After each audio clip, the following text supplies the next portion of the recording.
Barang siapa kafir setelah dia beriman, kafir kepada Allah setelah dia beriman, tadi menyetujui kekafiran setelah dia sebelumnya iman, maka baginya murka dari Allah dan azab yang pedih, kecuali orang yang dipaksa sedangkan hatinya teguh dengan keimanan. Di sini Allah Subhanahu wa taala mengkafirkan, mengancam, memvonis kafir dan mengancam pelakunya dengan azab yang pedih bila mengiyakan apa? Kekafiran. Berarti kalau mengiyakan kekafiran berarti kafir. Kecuali kalau dipaksa dengan syarat hati teguh dengan keimanan.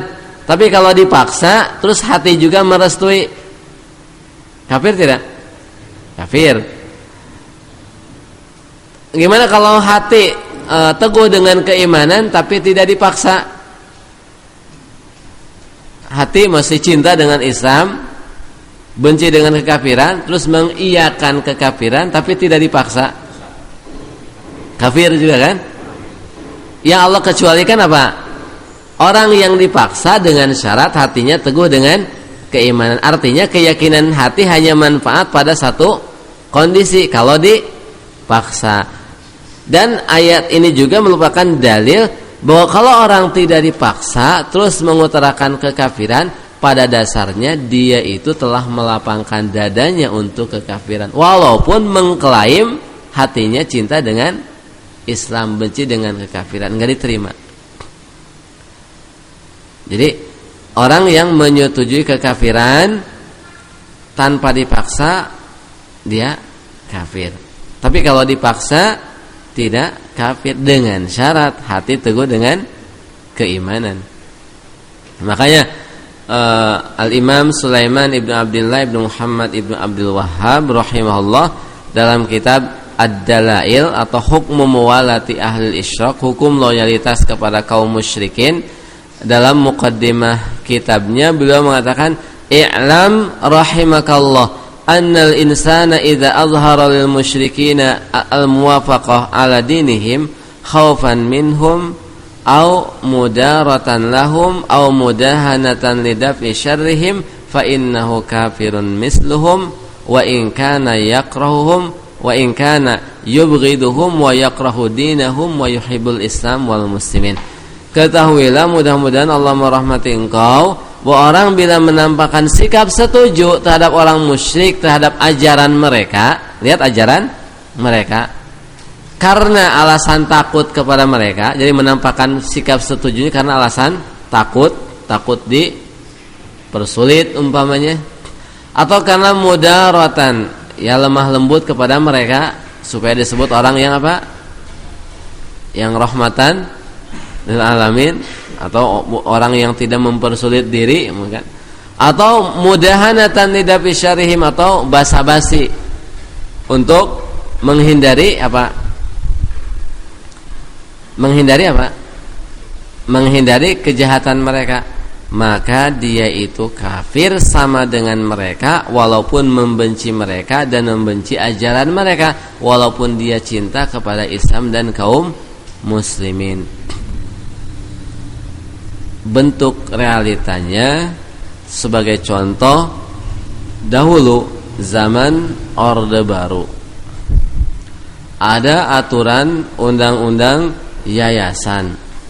Togut punya undang-undang yayasan dahulu Orde Baru, sudah dirubah ketika reformasi.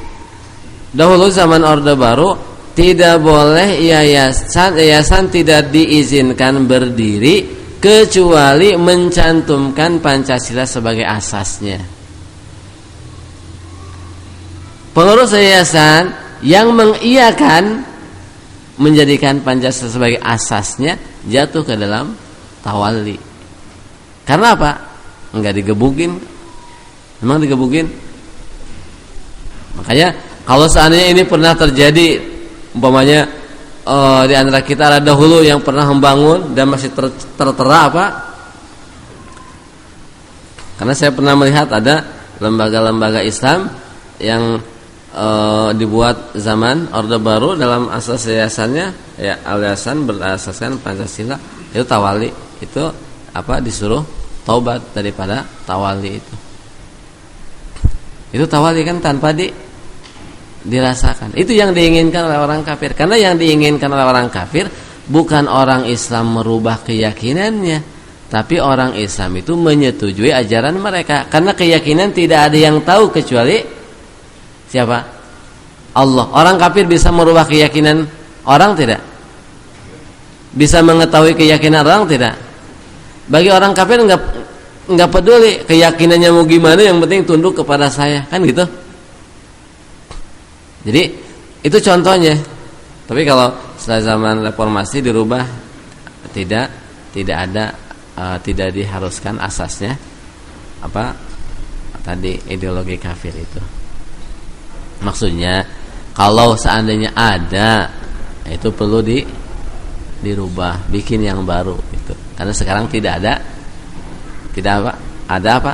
syarat itu.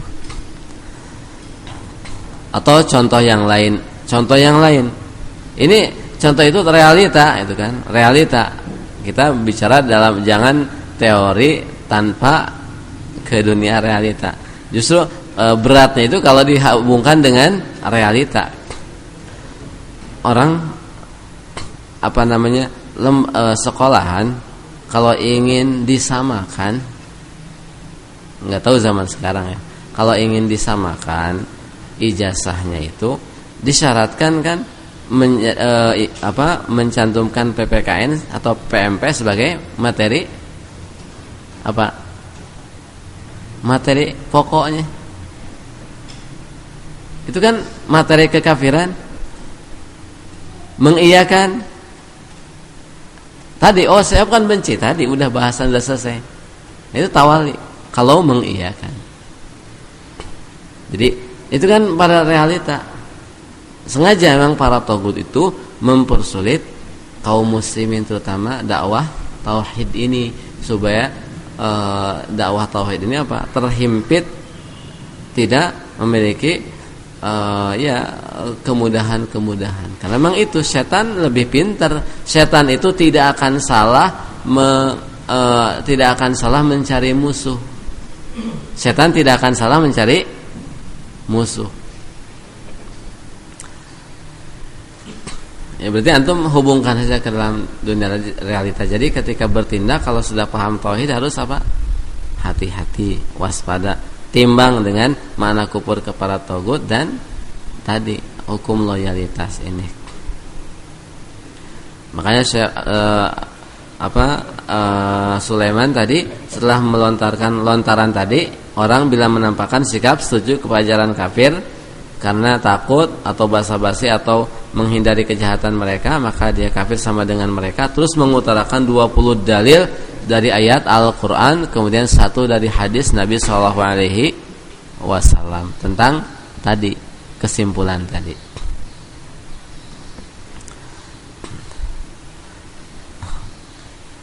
Mulai kan terasa berat kan? Ya memang itulah. Makanya Rasul pertama kali sebelum mendakwahkan tauhid ini diwanti-wanti oleh Allah. Suruh banyak mendekatkan diri kepada Allah. Kenapa? Inna sanulqi 'alaika qaulan tsaqila. Karena kami akan menyampaikan kepada kamu ucapan yang berat. Karena memang realita dahulu kejahiliahan, zaman sekarang juga kejahilian begitu deras.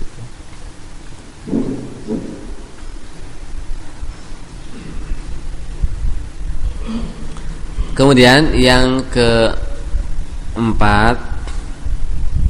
adalah mutaba'atul musyrikin ala syirkihim, mengikuti orang-orang musyrik di atas kemusyrikannya. Nah kalau ini mengikuti. Kalau tadi menyetujui. Kalau mengikuti lebih dari kadar menyetujui. Mengikuti. Contohnya Tadi setelah partai politik ikut menyetujui demokrasi sebagai jalannya, langsung ikut di dalam demokrasi itu. Berarti tawali dari sisi muwafaqah, kemudian dari sisi mutaba'ah. mengikuti.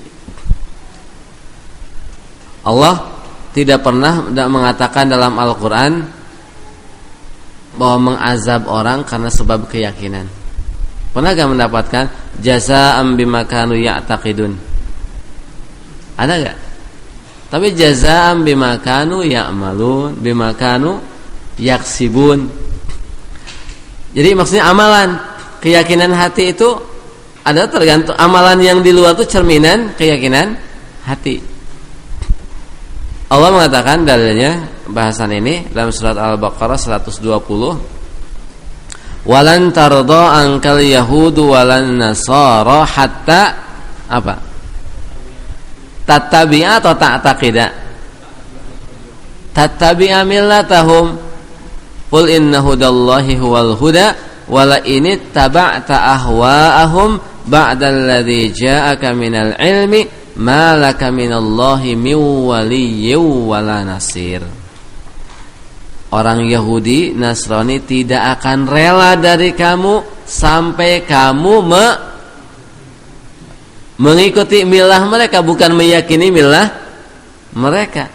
Katakan sesungguhnya petunjuk Allah adalah petunjuk yang benar. Dan bila kamu mengikuti keinginan mereka setelah jelas ilmu di hadapan kamu, maka kamu tidak akan mendapatkan seorang pelindung dan penolong pun dari Allah. Dalam ayat yang lain, wala ini taba'ata ahwa'ahum min ba'di ma ja'aka minal ilmi innaka idzan laminaz zalimin. Kalau kamu mengikuti keinginan mereka setelah jelas petunjuk di hadapan kamu, maka kamu tergolong orang-orang yang zalim. Maksud zalim itu adalah kafir. Lihat di sini kaitan dengan ittiba. Yang diinginkan orang kafir adalah mengikuti, bukan meyakini. Dan Allah mengancam kalau mengikuti mereka termasuk kafir. Mengikuti dalam kekafiran mereka termasuk kafir, tidak akan dapat penolong. Oleh sebab itu, orang yang pekerjaannya adalah mengikuti kekafiran, itu adalah orang kafir.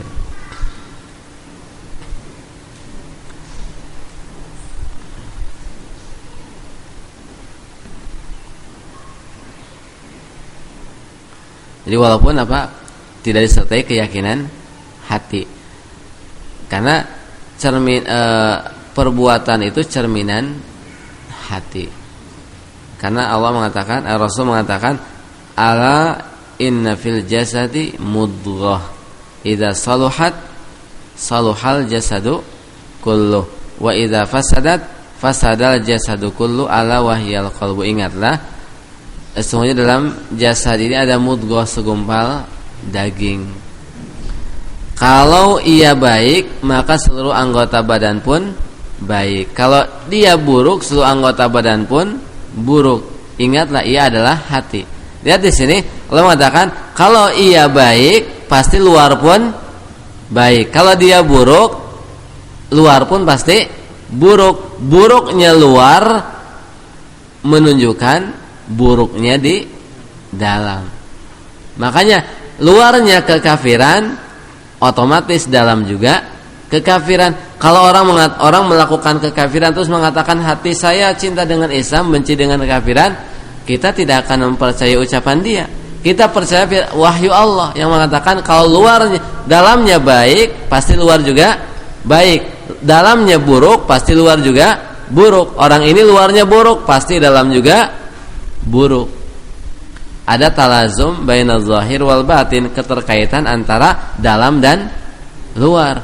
Makanya karena ada keterkaitan antara hati dengan anggota badan, oleh sebab itu ketika kondisi dipaksa, Allah mengecualikannya dengan syarat hati teguh dengan keimanan. Artinya kalau tidak dipaksa, keteguhan hati dengan keimanan itu tidak ada artinya. Ini kan mutaba'ah, muwafaqah, mutaba'ah dalam kemusyrikan.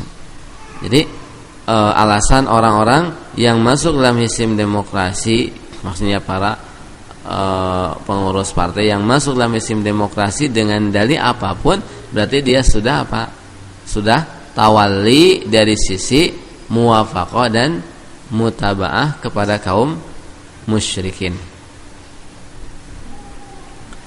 Paham gak ini?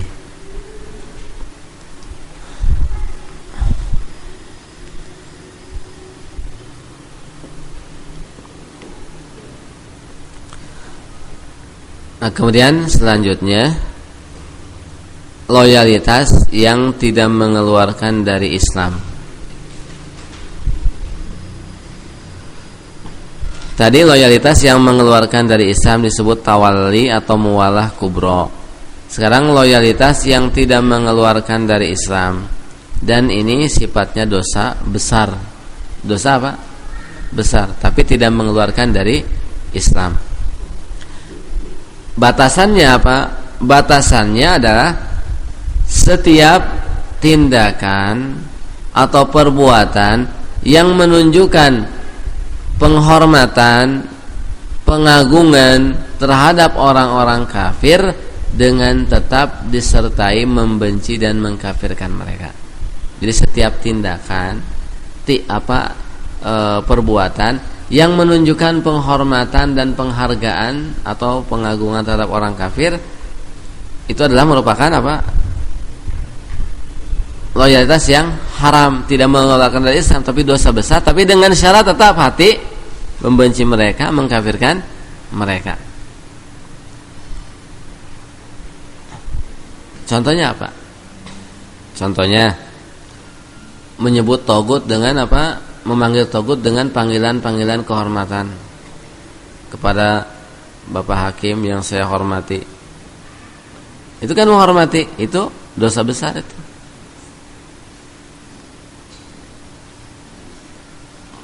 Membuat lembaga, sekolahan atau lembaga, yayasan meresmikan, mengundang togut, mempersilakan untuk memberikan sambutan.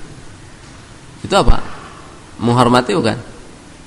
Menghormati, itu dosa besar.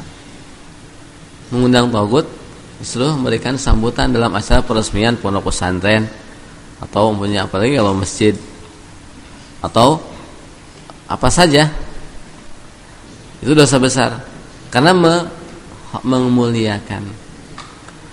Atau mengucapkan salam lebih dahulu kepada orang kafir. Kalau mengucapkan salam lebih dahulu itu artinya apa? Menghormati kan? Maka di Islam kan dianjurkan yang kecil lebih dahulu salam kepada yang besar. Karena yang kecil harus menghormati yang besar. Nah, ini orang mesti mengucapkan salam kepada orang kafir. Itu adalah dosa besar.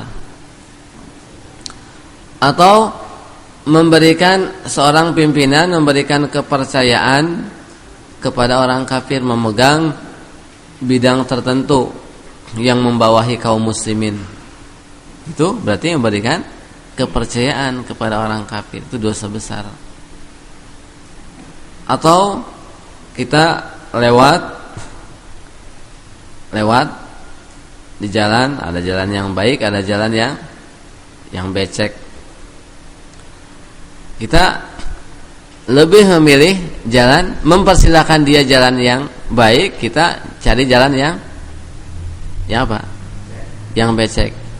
Tentunya ini kalau kondisi emang kita pilih-pilih, bukan kondisi yang dipaksakan, sengaja itu kan. Atau contohnya buat acara di majelis, mempersilahkan orang kafir duduk di depan majelis. Yang duduk di depan biasanya apa? Yang dihormati kan? Itu kan menghormati. Itu dosa-dosa besar.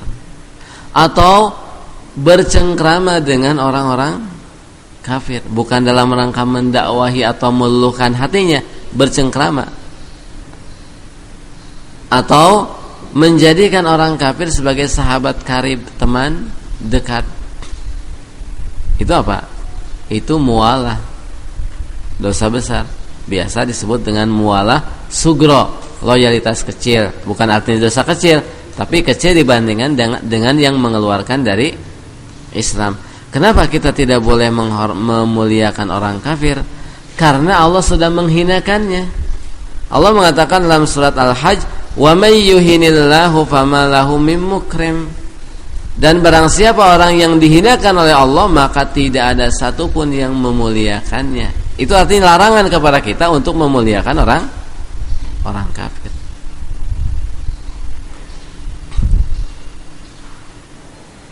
Itu apa?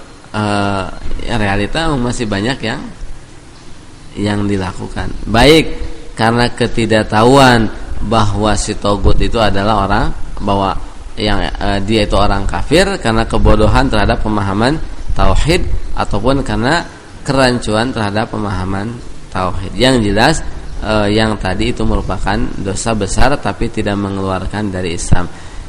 Pernah dalam hadis sahih, dalam asar yang sahih, Umar ibn Khattab ketika menjadi khalifah, gubernur di kota Kufah adalah Abu Musa al-Asy'ari.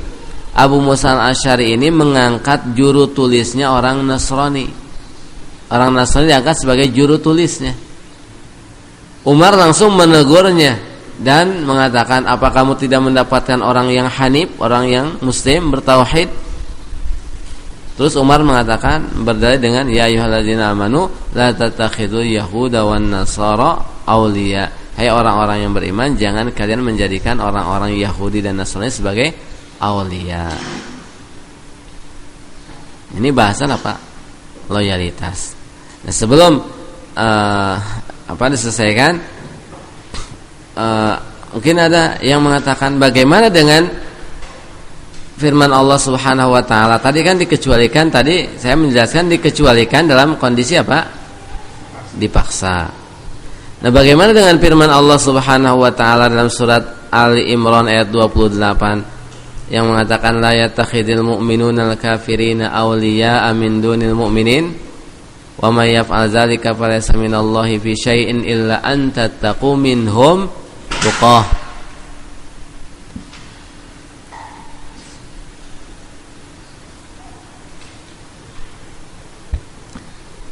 Bisa mati.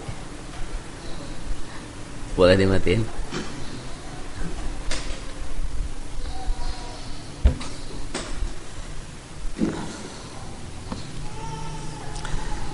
Janganlah orang-orang mukmin menjadikan orang-orang kafir sebagai aulia dengan meninggalkan orang-orang mukmin.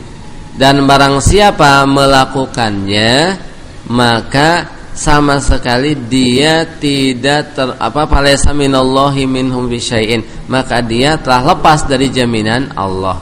Terus illa anta taqum minhum tuqah, kecuali kalian dalam rangka siasat memelihara diri.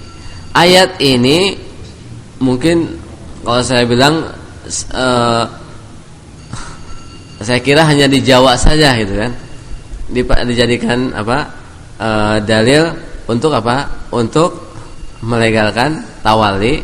Tapi mungkin di sini juga maksudnya ada gitu kan, maksudnya di Kalimantan juga. Emang ini sering dijadikan dijadikan alasan untuk melegalkan tawali atau menyetujui kekafiran dengan dalil apa?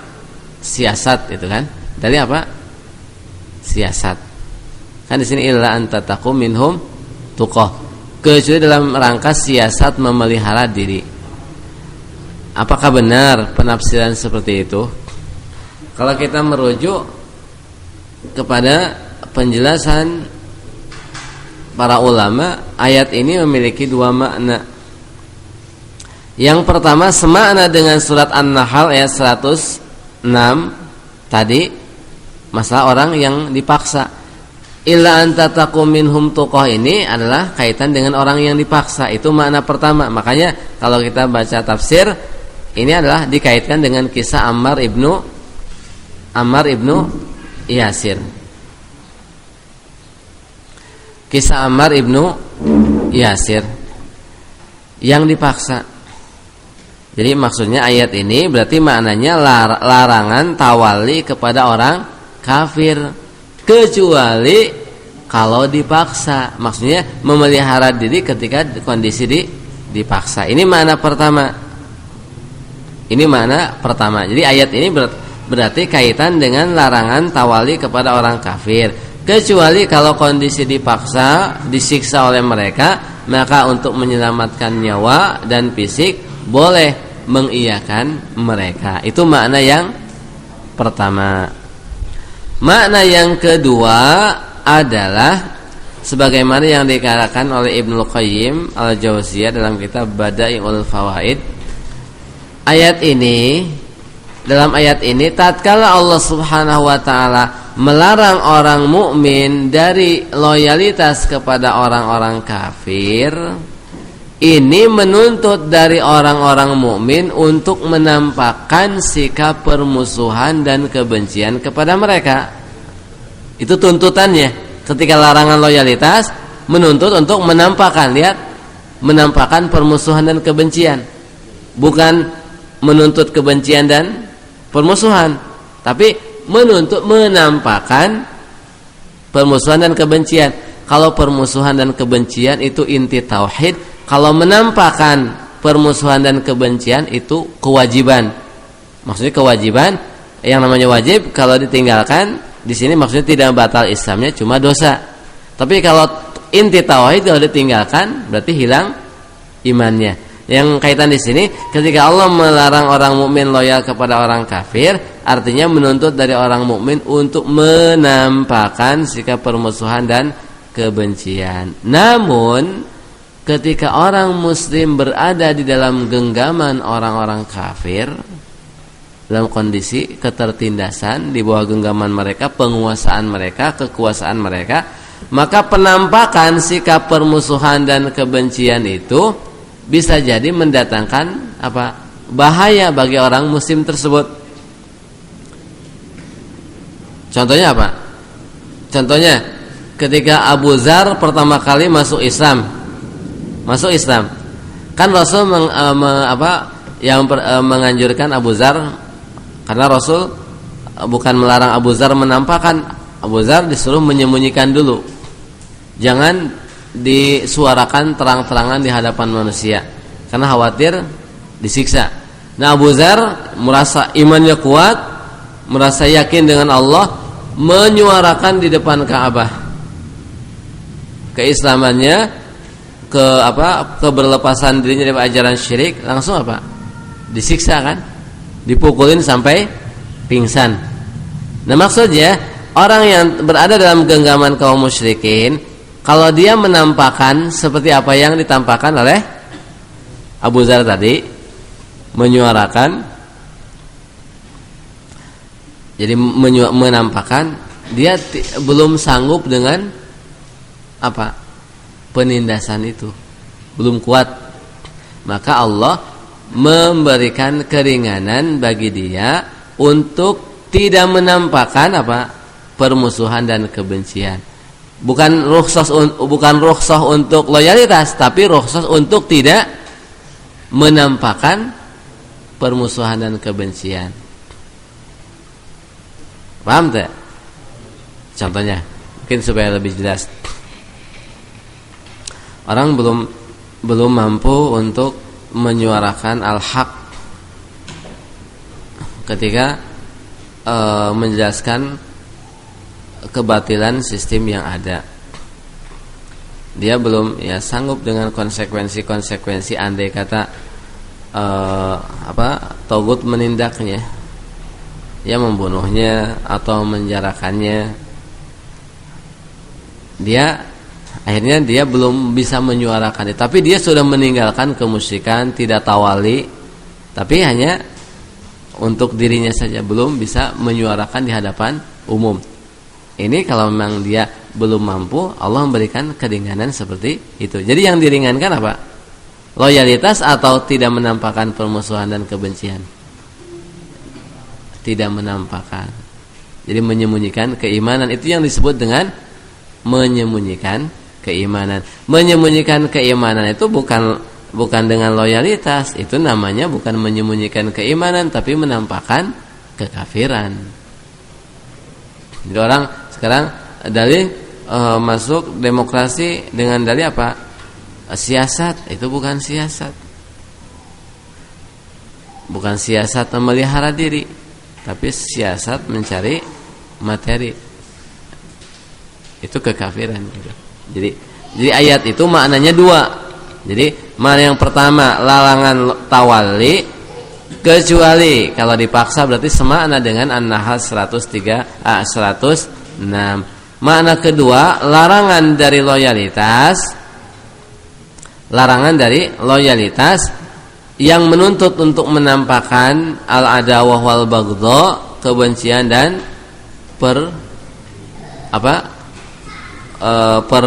permusuhan. Nah, ketika dalam kondisi tertindas, kondisi seperti kita sekarang ini, belum bisa menyuarakannya, belum bisa menjelaskannya, lantang menyuarakan di hadapan umat, di hadapan mereka, maka diberikan keringanan untuk tidak menampakkan. Itu maknanya ayat tersebut, bukan bukan seperti yang dipahami oleh orang-orang musyrik zaman sekarang untuk melegalkan masuk dalam sistem kafir.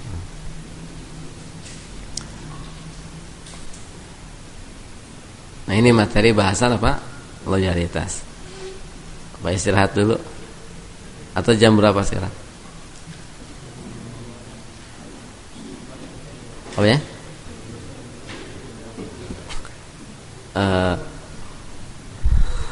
Mungkin istirahat dulu 1/4 jam karena kayak gitu.